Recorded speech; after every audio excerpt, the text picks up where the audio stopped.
আসসালামু আলাইকুম ওরহমতুল্লাহি বারাকাতু। সৌদি আরবের মাদায়েন সালেহ বা আল হিজির এলাকা থেকে আপনাদের সবাইকে স্বাগতম জানাচ্ছি। আমরা প্রায় আজকে মদিনা থেকে 350 কিলোমিটার পথ পাড়ি দিয়ে মাদায়েন সালেহতে এসে পৌঁছেছি।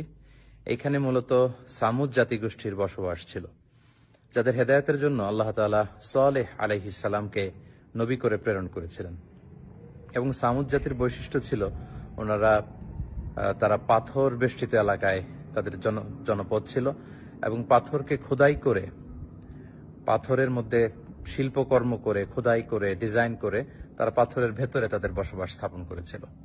এবং সালেহ আলাইহিস সালাম যখন সামুদ জাতিগোষ্ঠীকে এক আল্লাহর দাওয়াত দেন, তখন সামুদ গোষ্ঠী নবুয়তির প্রমাণ হিসেবে সালেহ আলাইহিস সালামের কাছে একটি উট দাবি করেছিল যে আপনি যদি পাহাড়ের ভেতর থেকে একটি উট বের করে আনতে পারেন, সেই উট যদি এসে বাচ্চা প্রসব করে এবং দুধ দেয়, সেটা খাওয়ার পরে আমরা বুঝবো যে আপনি নবী। এবং তিনি দোয়া করলেন সাল্লাল্লাহু আলাইহি ওয়াসাল্লাম আল্লাহর কাছে।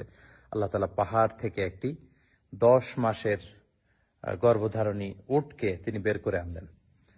কিন্তু সাল্লাল্লাহু আলাইহি ওয়াসাল্লামের উম্মত সামুদ জাতি এটা দেখেও তারা বিশ্বাস করলো না এবং উটটিকে হত্যা করলো কিছুদিন পরে। এবং তাদের এই ধৃষ্টতার জবাব হিসেবে, শাস্তি হিসেবে আল্লাহ তাআলা জিবরিল আলাইহিস সালামকে পাঠালেন। উনি এসে একটা সাইহা বা সাউন্ড ওয়েভ, বিশাল একটি শব্দ তরঙ্গের মধ্য দিয়ে এমন বিকট আওয়াজ করলেন, ফলে সামুদ জাতি সমূলে নির্মূল হয়ে গেল, তাদের কানের পর্দা ফেটে সব লাশ হয়ে পড়ে রইল। এবং সালেহ আলাইহিস সালাম পরবর্তীতে মুমিনদেরকে নিয়ে মক্কাতুল মুকাররমাতে চলে গেলেন। প্রিয় সুধী, এই হিজির এলাকাতে যদি আপনারা আসেন, বা যেটাকে মাদায়েনে সালেহ বলা হয়, এখানে বিশাল বিশাল পাহাড় দেখা যাবে, কিভাবে পাহাড় খোদাই করে তারা তাদের বসতি নির্মাণ করেছিল, কিভাবে তারা এখানে ছিল। এবং ধ্বংসাবশেষ পরবর্তীতে এখনকার যে পাহাড়ি অঞ্চলটি কেমন, সেটা দেখে আসলে আমরা অবিশ্বাসীদের যে করুণ পরিণতি যুগে যুগে হয়েছে, যারা ধৃষ্টতা দেখিয়েছে আল্লাহর সাথে, আল্লাহ রাসূলের সাথে, আল্লাহর বিধানের সাথে, এবং যারা সীমা লঙ্ঘন করেছে, তাদের পরিণতি কি সেটা কিন্তু আমরা বুঝতে পারি।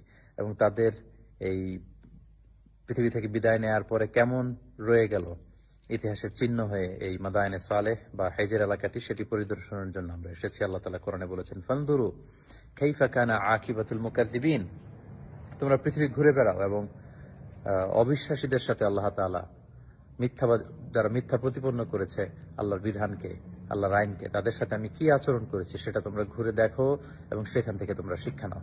আল্লাহ তাআলা আমাদের সবাইকে অতীতের যে জাতিগোষ্ঠীকে আল্লাহ তাআলা পাপের কারণে ধ্বংস করেছেন, তাদের এই সমস্ত ধ্বংসাবশেষ দেখে আমরা যেন শিক্ষা